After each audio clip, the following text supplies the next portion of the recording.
Hey folks, Coach Gav here, Training for Kildare. So, got two little tips for you today. And these tips will be, once you implement them on a daily basis, they'll be very beneficial when it comes to improving your sleep, improving your mood, decreasing your stress, decreasing your weight, and overall adding to a happier, healthier lifestyle.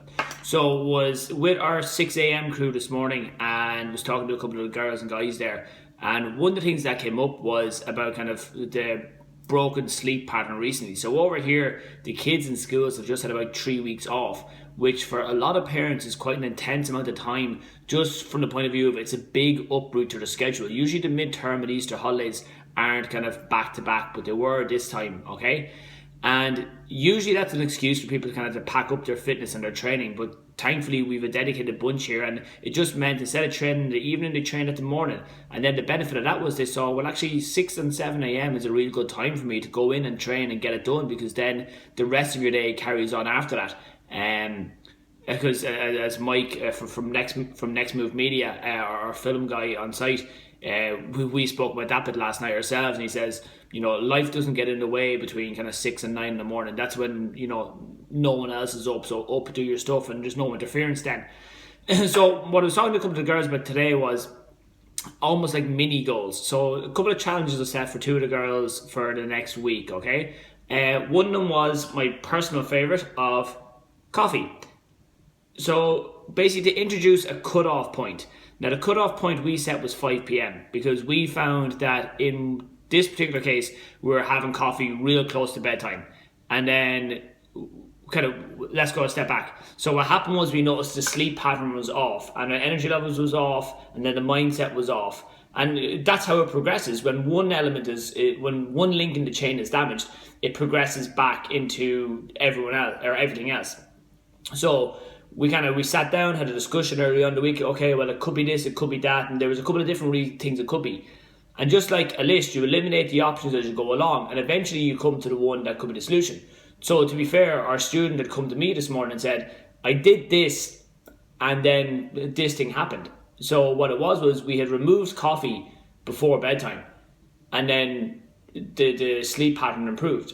And we said, okay, let's make sure it's not a fluke. Let's repeat it over a couple of times for the next 3-4 days, and then see, because it's going to give you a greater sample size of what the actual result is. So that was the first step, was have a cut-off point for your caffeine, okay? And it doesn't matter if the story you're telling yourself is that you're too tired, you're too this, you're too that. At the end of the day, if you are tired as well, it's most likely not to do with your schedule, it's to do with how you're fueling the body. So that is the first tip. The second tip then is also to do with, again, we were talking about sleep, and we were talking about kind of the sleep pattern of it all, to have a technology cut-off point, okay? Now, different studies will say obviously earlier in the evening is better, but let's be realistic for a second, okay?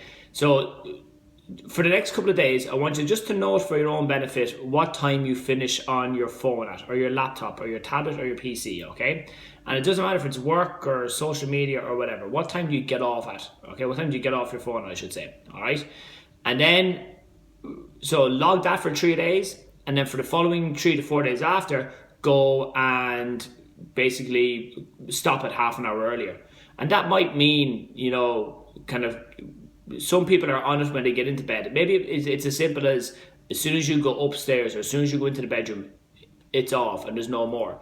And what will happen then is basically the brain activity will be able to decrease and slow down like it naturally wants to do at nighttime, okay? And then you hit a deeper sleep. And as we discussed in our 3 tips video a couple of weeks back, the deeper sleep you can get into, the better the recovery you can end up in.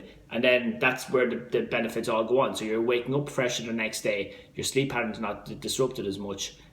Because again, and people with kids or with all that kind of, the various kind of variations in life that can go on, things can change an awful lot then as well. So even if you are, we're not having coffee too late, we're not on technology too late, we're drinking lots of water, our room is really dark, but yet we have a 2-year-old child who doesn't sleep very well. So that's going to change your sleep pattern as it is. So it's not about controlling everything.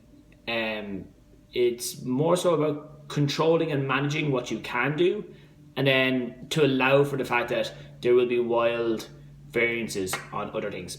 Alright guys, so there are 2 quick tips you can implement today to see your sleep improve, to see your recovery improve, to see your weight loss improve, to see your moods improve, to see your general productivity in life improve. I'm assuming you see where this is going, okay? It helps you improve your life.